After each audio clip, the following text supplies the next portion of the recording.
Wako kabalo kung asa ko ni sugdan, tungod sa kapigadohon ako aning nasudlan. Illegal na droga ug pagpangawat, dili man ta ni dapat, pero tungod sa kalisod ako aning nabuhat. Mangayo kog pasaylo sa mga sala na ko Ginoo, unsaon man lisod na jud kaayo. Wa ko'y trabaho na masudlan, maong illegal akong gisugalan, pero hasta asa taman ning akong binuhatan. Sayon sa pagsulod pero lisod na di ay gawsan, ako na adunahan pero akong gimahayan. Bahalag magkalisod di lang hatulag kamatayan, bisag unsa kasungayan o sara joy padungan. Basta kaning butanga ihatod ka sa lubnganan, karon inyo nang nasayran kung unsa kalala ang sitwasyon. Kung ikaw magpataka sa imong desisyon ay padala sa kapigadohon, dili droga ang solusyon.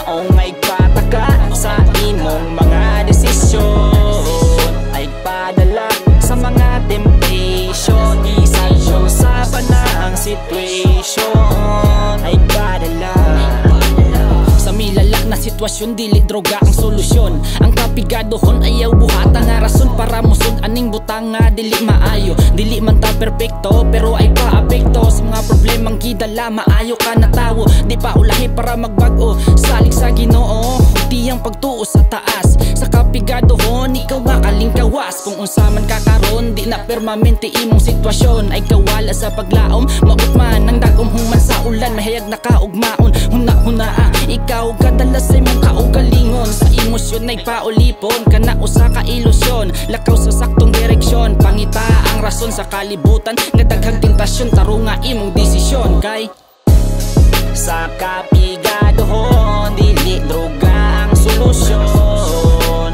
Maong pataka sa imong mga desisyon, ay padala sa mga temptation. Isang sa banang situation, ay padala sa kapigadohon, dili droga ang solusyon.